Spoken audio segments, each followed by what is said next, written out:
sah selalu ada hikmah. Masya Allah. Gimana Teh? Masuk nggak dia? Ini nih kok aku kan mau tanya, Iya. kalau dari sudut pandang Islam itu untuk wanita berkarir atau berolahraga itu bagaimana sih Ustaz? Terus kayak zaman Rasul dulu ada nggak ya olahraga untuk wanita gitu?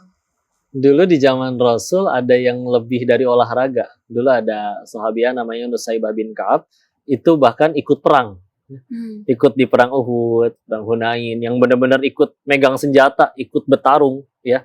Dan aku yakin dengan keimanan para sahabiah juga pasti mengutamakan menutup auratnya, meskipun ya tentu dalam peperangan ya harus yang perlu gerak, bahkan terluka malah ya. Tapi ya begitulah keimanan, sehingga kita menyadari betul bahwa syariat untuk menutup aurat itu kan sebetulnya cara Islam untuk memuliakan wanita ya, supaya akhirnya benar-benar terjaga, yang berhak melihat hanya orang-orang yang tadi sudah membuat perjanjian dengan Allah, misalkan itu. Maka itu dia, kalau misalnya contohnya bahkan gak cuma dalam olahraga, tapi juga bahkan dalam urusan peperangan, itu ada contohnya. Dan bismillah lah, apapun nanti ucapan orang, kita selalu mikirnya, alhamdulillah surga kita bukan di mulut orang.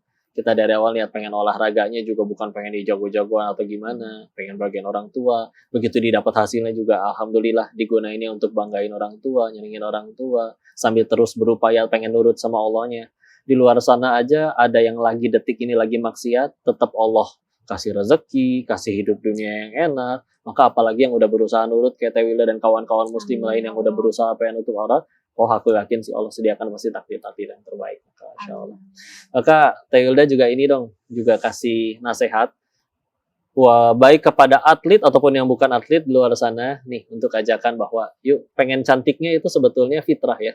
Tapi gimana kita cantik tapi sambil tetap nurut sama Allah? Enggak, kasih pesan-pesan kepada yang nonton. Kayak khususnya untuk atlet ya, olahragawan kayak aku, insya Allah sih kalau hijab tuh nggak ngeganggu kita dalam beraktivitas, bahkan dalam berprestasi, yang bahkan setelah berhijab pun muncul prestasi-prestasi yang sebelumnya belum pernah aku dapat. Jadi kayak jalan Allah tuh nuntunnya indah banget lah, dan takdir Allah juga nggak akan pernah salah. Jadi ya semoga ya dari hati ke hati lagi gitu untuk kita berhijab, dan semoga istiqomah di jalan Allah. Masya Allah. Hatur nuhun pisan, terima kasih Tewilda dan pemirsa yang nonton, mudah-mudahan bisa mengambil banyak sekali pelajaran. Amin. Hikmahnya adalah bahwa suka tidak suka, cepat atau lambat, kita yakin kita tuh pasti butuh Allah, pasti nyari Allah, pasti datengin Allah. Tinggal pilihannya dua nih, pengen datang dengan sukarela, apa harus diseret dulu.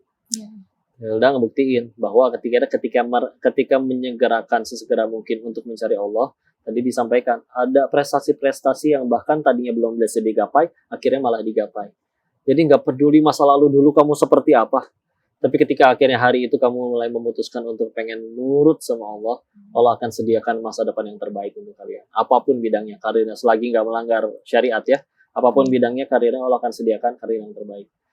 Kalaupun dulu sesalah apapun, ingat Allah nggak pernah benci pendosa. Allah cuma benci dosa.